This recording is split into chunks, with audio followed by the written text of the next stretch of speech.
તો વિદ્યાર્થી મિત્રો બીજો topic structure of an atom પરમાણુનું બંધારણ બરાબર છે અંગ્રેજીમાં શું કહેવાય સ્ટ્રક્ચર ઓફ એટમ પરમાણુનું બંધારણ જે બીજો ટોપિક છે 4.2 એ જ ટોપિકને અનુલક્ષીને આપણું પાઠનું નામ છે કે પરમાણુ છે એ કેવું બંધારણ ધરાવે છે એની રચના કેવી હોય છે તો એના વિશે આપણે વાત કરીએ સૌપ્રથમ તમે જુઓ આપણે પ્રકરણ 3 માં ડાલ્ટનના પરમાણુ સિદ્ધાંત વિશે અભ્યાસ કર્યો તો તમે જુઓ પેજ નંબર 32 પર ડાલ્ટનની અભિધારણાઓ એની અંદર આપણે જોયું હતું કે ડાલ્ટનનો જે પ્રયોગ છે જે સિદ્ધાંત આપ્યો એ સંયોગીકરણના બે નિયમો વડે જે સિદ્ધાંત આપ્યા હતા અને એને અમુક અનુમાનો કર્યા અભિધારણાઓ કે ભાઈ આવું હોઈ શકે એની વાત આપણે ટૂંકમાં કરી લઈએ તમે જુઓ પેજ નંબર 32 ઉપર કે પરમાણુઓ અતિ સૂક્ષ્મ કણો છે તે અવિભાજ્ય કણ છે તેનું સર્જન કે વિનાશ નથી તેના દળ અને રાસાયણિક ગુણધર્મો સમાન હોય સમાન તત્વોના દળ અને રાસાયણિક ગુણધર્મો સમાન હોય એવી રીતે જુદા જુદા તત્વોના દળ અને રાસાયણિક ગુણધર્મો જુદા જુદા હોય પછી પરમાણુઓની નાની સંખ્યા વડે એ યોગ્ય ગુણોત્તરથી સંયોજાય છે બરાબર છે આપણે વાત કરી હતી H2O બે હાઇડ્રોજન અને એક ઓક્સિજન એકબીજા સાથે સંયોજાય છે 2:1 NH3 એમોનિયા 1N અને 3H બરાબર એટલે યોગ્ય ગુણોત્તરથી કોઈ પણ રીતે આ તત્વો એકબીજા સાથે જોડાય છે તો આવી જુદી જુદી વાતો બરાબર છે જુદી જુદી રીતે આ ડાલ્ટને વાત કરી હતી અને છેલ્લી અભિધારણા આપી હતી કે પરમાણુની સાપેક્ષ સંખ્યા એટલે કે જ્યાં કે નિશ્ચિત રીતે નિશ્ચિત પ્રમાણની અંદર એ ગુણાય છે બરાબર એનો ગુણોત્તર જોવા મળે છે તો એમાં શરૂઆતમાં સરસ એવી વાત કરી હતી કે પરમાણુ અવિભાજ્ય છે બરાબર અગાઉ પણ આપણે આ જ વાત કરી આ પ્રકરણની અંદર જે શરૂઆતમાં પણ મેં તમને એ પણ સમજાવ્યું કે અગાઉ તો આપણે એવું સમજ્યા હતા કે પરમાણુ અવિભાજ્ય છે આવું પાછળ વધારે આવ્યું ભાઈ પરમાણુ તો વિભાજ્ય છે એની અંદર તો ત્રણ જુદા જુદા કણો જોવા મળ્યા તો અહીંયા એ ડાલ્ટનની અભિધારણાથી એમાંથી કંઈક ઉમેરો થયો આપણે પ્રકરણ 3 માં ડાલ્ટનના પરમાણુ સિદ્ધાંત વિશે અભ્યાસ કર્યો છે જેના મત મુજબ પરમાણુ તો અવિભાજ્ય છે અને અવિનાશી છે એટલે કે એનો નાશ કરી શકાતો નથી એવી રીતના એનું સર્જન પણ થતું નથી એ એક પદાર્થ એક તત્વમાંથી બીજી રીતે આપલે થાય છે બરાબર છે આપણે જોઈએ છે કે ઊર્જા શક્તિ એ પણ કુદરતની અંદર વિનાશ થતો નથી કે સર્જન થતું નથી પણ એકબીજામાં રૂપાંતરિત થાય છે કેલા આપણને સૂર્યપ્રકાશ સ્વરૂપે જે ઊર્જા મળે છે એ આપણા શરીરની અંદર જાય બરાબર આપણે શરીર વડે કોઈ કામ કરવામાં આવે તો ધારો કે સૂર્ય ઊર્જા વડે આપણે કોઈ વસ્તુ આપણા બોડીની અંદર ગયું આપણા બોડી વડે શરીર વડે કોઈ વસ્તુને ધક્કો મારીએ તો ત્યાં ગતિ ઊર્જામાં રૂપાંતર થાય ગતિ ઊર્જાથી કોઈ મશીનરી ચાલુ થઈ તો યાંત્રિક ઊર્જામાં રૂપાંતરિત થાય બરાબર છે તો કોઈ પણ રીતે આ ઊર્જા એકબીજા સ્વરૂપમાં ફેરવાય છે પૃથ્વીના પેટાળમાંથી આપણને મળતા પેટ્રોલિયમ પદાર્થો બરાબર છે જે અંદર ઊર્જા સ્વરૂપે રહેલા હતા એ ઊર્જા સ્વરૂપે આપણે પેટ્રોલિયમ પદાર્થોને વાપરીએ છીએ બરાબર છે અને એ ઊર્જા વાતાવરણની અંદર આવે છે એટલે વાતાવરણની અંદર આપણને ખ્યાલ છે કે આપણને ગરમી લાગે છે એ શું છે એક પ્રકારની ઊર્જા જ છે પહેલા કે આ પેટાળમાં હતી હવે બહાર આવી અને બહાર આવીથી વાતાવરણની અંદર ઉમેરો થયો બરાબર છે તો આવા વાતાવરણની ઊર્જા વનસ્પતિઓ અને મનુષ્યો ખેંચે છે એટલે એ પોતાની અંદર દાખલ કરે અને જ્યારે પોતે એ ઊર્જા બહાર કાઢે તો એ બીજી રીતના બહાર આવે આમ સતત ઊર્જા એકબીજામાં રૂપાંતરિત થાય છે કુદરતની અંદર ક્યારેય ઊર્જાનું સર્જન થતું નથી અને વિનાશ થતો નથી પણ એકબીજા સ્વરૂપમાં રૂપાંતરિત થાય છે એવી રીતના અહીંયા પણ આવું જ કહે છે કે પરમાણુ અવિભાજ્ય છે અને અવિનાશી છે પરંતુ પરમાણુમાં બે મૂળભૂત કણો અગાઉ વાત કરી હતી ગોલ્ડસ્ટીન અને જે થોમ્સનની કે એને અનુક્રમે પ્રોટોન અને ઇલેક્ટ્રોનની જે વાત કરી ગોલ્ડસ્ટીને કેનાલ કિરણો દ્વારા આપણને પ્રોટોનની વાત સમજાવી જે થોમ્સને એના પછી 1900 સાલની અંદર એટલે 1886 માં સમજાવ્યું હતું ગોલ્ડસ્ટીને સોરી જે થોમ્સન 1900 સાલની અંદર આપણને ઇલેક્ટ્રોન વિશેની માહિતી આપી, બરાબર. તો આ ડાલ્ટનના પરમાણુ સિદ્ધાંતની અભિધારણાઓ ખોટી સાબિત થઈ. કેમ? તો કે એમાં પરમાણુ તો અવિભાજ્ય છે એવું કીધું. અહીંયા શું કહે છે કે પરમાણુની અંદર તો પ્રોટોન અને ઇલેક્ટ્રોન બે કણ છે. તો આ શોધે ડાલ્ટનના પરમાણુ સિદ્ધાંતની અભિધારણા ખોટી સાબિત કરી. જે પ્રોટોન અને ઇલેક્ટ્રોનની શોધ થઈ એના પછી એ ડાલ્ટનની જે શોધ હતી કે પરમાણુ અવિભાજ્ય છે એને તોડી શકાતો નથી, એ વસ્તુ ખોટી સાબિત થઈ. હવે એ જાણવું જરૂરી છે કે પરમાણુની અંદર પ્રોટોન અને ઇલેક્ટ્રોન કેવી રીતે ગોઠવાયેલા છે. તો મેં તમને વાત કરી હતી કે પરમાણુની કેન્દ્રની અંદર પ્રોટોન હોય, બરાબર છે. રફલી એક આકૃતિ સમજાવીએ. ધારો કે આવી રીતના પરમાણુ હોય, બરાબર છે. આટલો મોટો પરમાણુ હોતો નથી, પણ આપણે સમજવા માટે એક નમૂનો લીધો. તો કે અહીંયા પ્રોટોન કેન્દ્રની અંદર અને એના બહારની તરફ ઇલેક્ટ્રોન હોય છે, જે સતત ગતિ કરતો હોય છે, બરાબર છે. અને અગાઉ એ પણ શીખ્યા કે આ ઇલેક્ટ્રોન આ પ્રોટોન વડે જકડાયેલો રહે છે, એકબીજાને આકર્ષિત છે, એટલા માટે પ્રોટોન પોતાની કક્ષાની બહાર જતો નથી. આ સમજવા માટે અભિધારણા ખોટી સાબિત થઈ. હવે એ જાણવું જરૂરી છે કે પરમાણુની અંદર પ્રોટોન અને ઇલેક્ટ્રોન કેવી રીતના ગોઠવાયેલા છે. આ સમજવા માટે અનેક વૈજ્ઞાનિકોએ વિવિધ પરમાણુય નમૂના રજૂ કર્યા, જેમાં જે થોમ્સને પણ પ્રથમ વૈજ્ઞાનિક હતા જેને પરમાણુનું બંધારણનો સંબંધિત નમૂનો રજૂ કર્યો. તો પરમાણુ નમૂનો આપ્યો હોય એવા સૌપ્રથમ પહેલા વૈજ્ઞાનિક કોણ હતા? તો નામ આવે જે થોમ્સન, જેને આપણને ઇલેક્ટ્રોનની શોધ આપી. ઇલેક્ટ્રોન શું છે એના વિશે સમજાવ્યું, બરાબર. તો પરમાણુના બંધારણ વિશે સૌપ્રથમ ખ્યાલ આપ્યો હોય એ જે થોમ્સન નામના વૈજ્ઞાનિકે. અહીંયા પહેલો ટોપિક છે જે થોમ્સનનો પરમાણુ નમૂનો. તો વિદ્યાર્થી મિત્રો, આ થોમ્સનનો પરમાણુ નમૂનો જે છે એની અંદર પહેલો શબ્દ આપણે સમજવો પડે, આ નમૂનો, બરાબર છે. તો આ નમૂનો શું છે, બરાબર. તો નમૂનો એટલે આપણે એમના અંગ્રેજીમાં મોડેલ કહેવામાં આવે છે.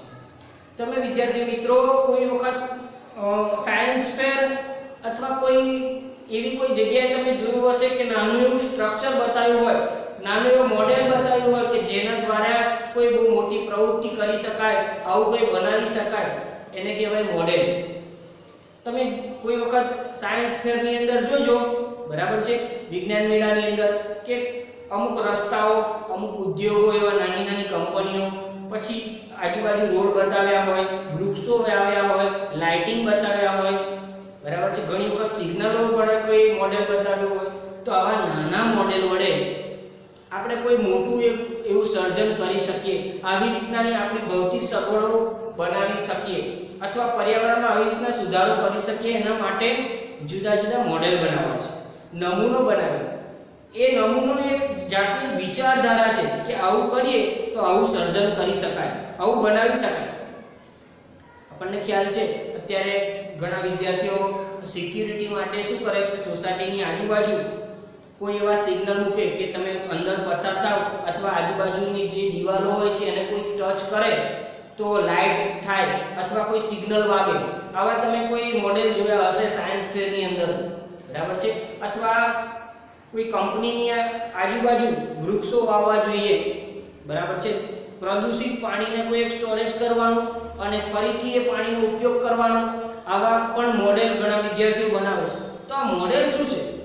તો કે એ મોડેલ વડે કોઈ જગ્યા, કોઈ વસ્તુને આપણે બદલાવ કરી શકીએ. એક પ્રકારની વિચારધારા છે, એક પ્રકારના સારા એવા આઈડિયા છે કે જેના વડે આપણને ઉપયોગી છે, બરાબર છે, આપણને ઉપયોગી થાય એવી એક વિચારધારા છે. તો આ જે થોમ્સને પણ આવા એક નમૂનાઓ આપ્યા, આવા એક મોડેલ બનાવ્યા અને એનાથી આપણને સમજાવ્યું, આવો કોઈ પ્રયોગ દ્વારા આપણને સમજાવ્યું કે કેવી રીતના આ પરમાણુની અંદર જુદા જુદા ભાગ પડે છે, ઇલેક્ટ્રોન કેવી રીતના છે, પ્રોટોન કેવી રીતના છે, બરાબર, એની ગોઠવણ કેવી છે.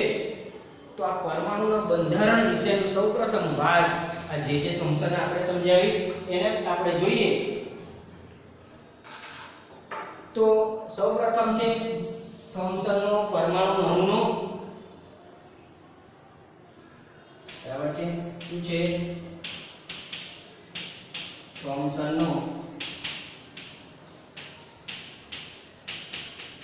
પરમાણુ નમૂનો. બહુ સરસ વાત. આ થોમ્સને પોતાના વિચારની અંદર પરમાણુ કેવી રીતના બંધારણ ધરાવે છે એની વાત કરી કે થોમ્સને રજૂ કરેલ પરમાણુનો નમૂનો ક્રિસમસ કેકને મળતો આવે છે. આપણને કેક એવો શબ્દ વાપર્યો છે, બરાબર? શું શબ્દ વાપર્યો છે? કેક.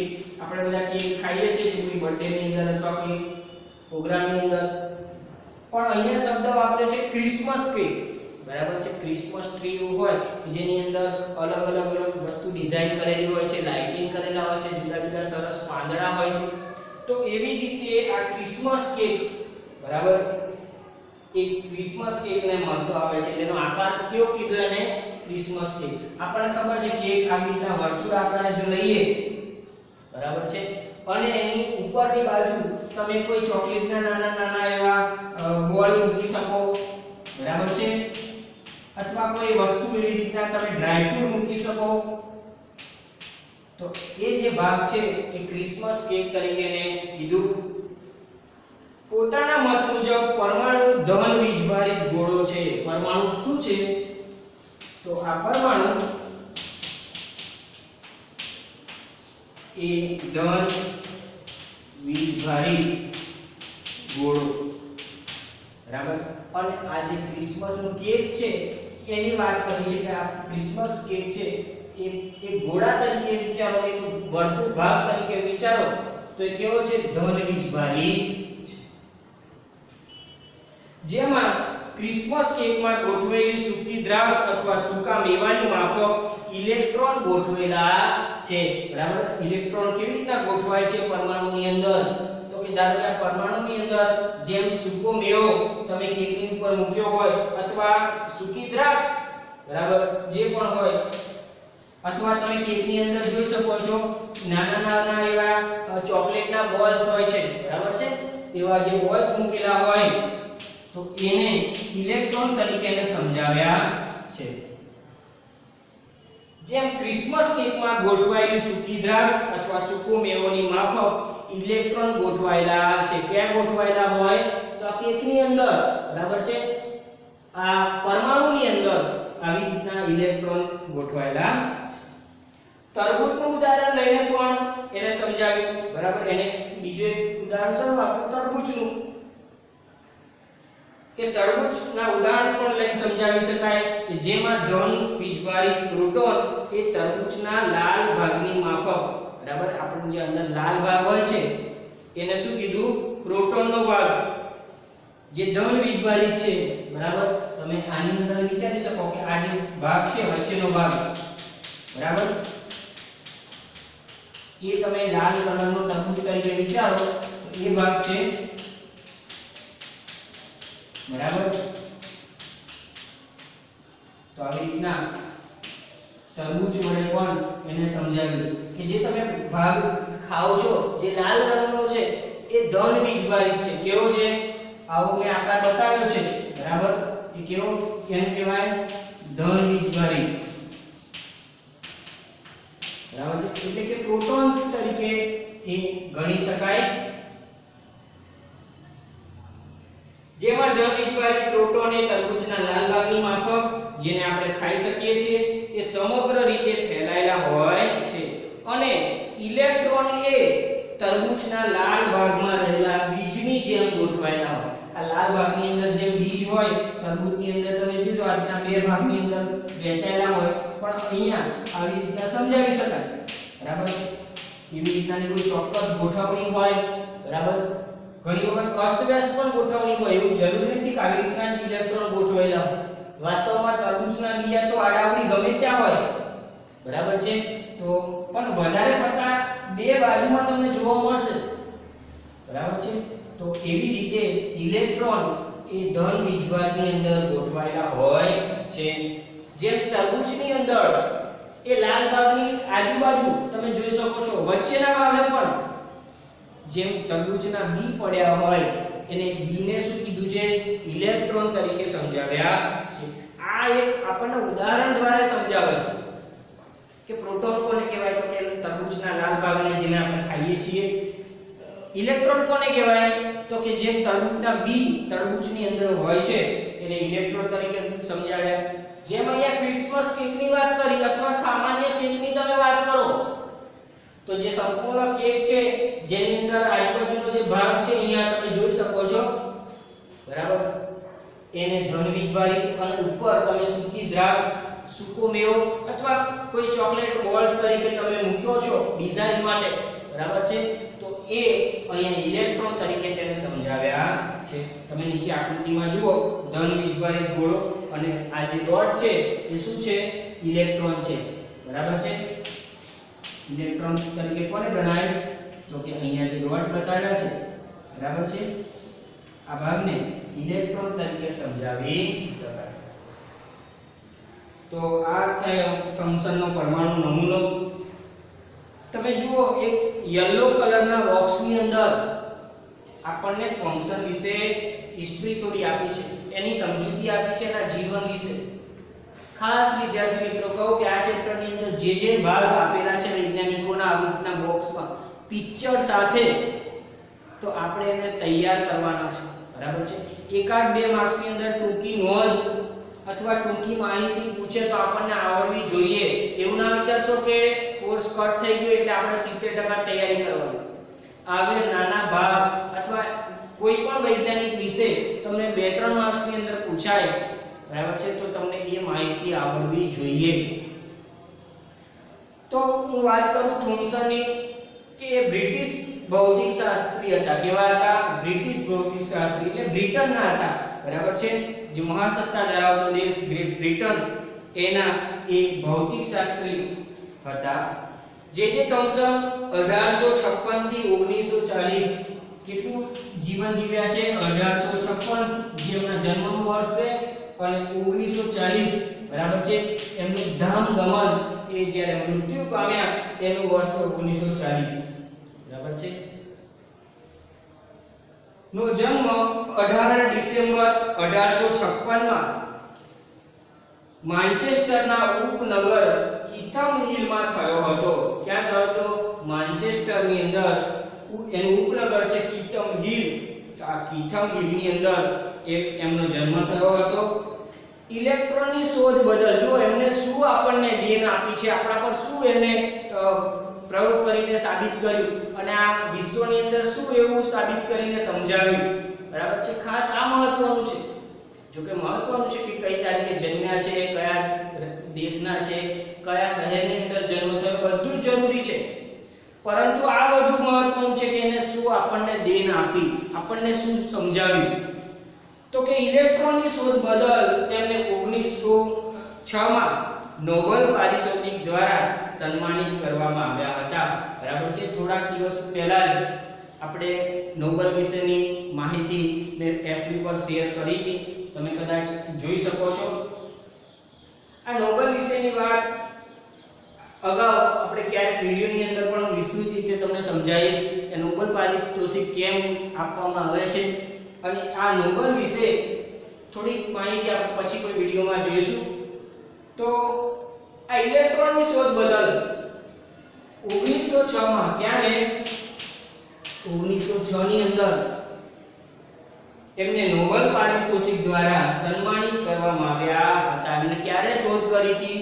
તો અગાઉ આપણે જોયું કે આ થોમ્સને 1900 ની અંદર, બરાબર છે, ઇલેક્ટ્રોન વિશેની સમજૂતી આપી હતી, અને 6 વર્ષ પછી એમને નોબેલ પારિતોષિક આપવામાં આવ્યું હતું.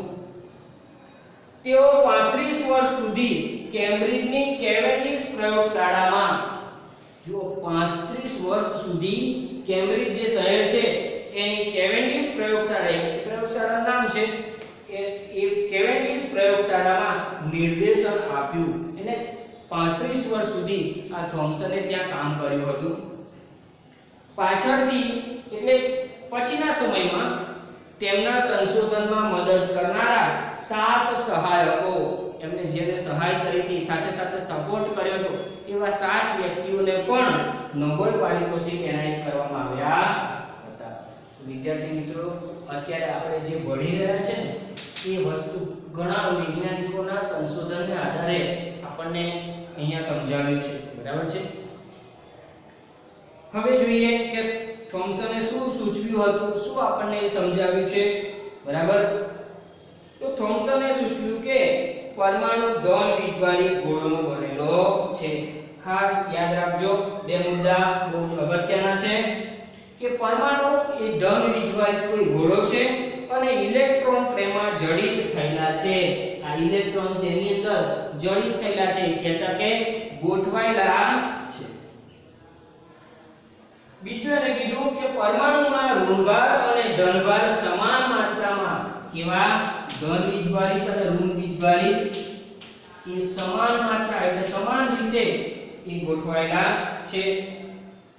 પરમાણુમાં ઋણ વીજભાર અને ધનભાર સમાન માત્રામાં હોય છે. બંનેની સંખ્યા કેવી હોય છે? સમાન. તેથી પરમાણુ વીજભારની દ્રષ્ટિએ તટસ્થ હોય છે. આ પરમાણુ કેવો હોય? વીજભારની દ્રષ્ટિએ તટસ્થ, બરાબર છે? તો એ પરમાણુ વીજભારની દ્રષ્ટિએ તટસ્થ હોય છે. તો આ બે વસ્તુ આપણને થોમ્સને સૂચવ્યું. આ થોમ્સનનો પરમાણુ નમૂનો સમજાવે છે કે પરમાણુ વીજભારની દ્રષ્ટિએ તટસ્થ હોય છે. આપણને આ પરમાણુ નમૂનો એવું સૂચવ્યું કે વીજભારની દ્રષ્ટિએ કેવા હોય? તો કે આ પરમાણુ વીજભારની દ્રષ્ટિએ તટસ્થ હોય છે. કેમ? તો કે એમાં જેટલા ધન વીજભારિત છે એટલા ઋણ વીજભારિત સમાન સંખ્યામાં હોવાને લીધે એ વીજભારની દ્રષ્ટિએ તટસ્થ છે. તેમ છતાં, બરાબર છે, હવે સમજવા જેવું છે, તેમ છતાં અન્ય વૈજ્ઞાનિકો દ્વારા થયેલા પ્રયોગના પરિણામો થોમ્સનના પરમાણુય નમૂનાને સમજાવી શક્યા નહીં.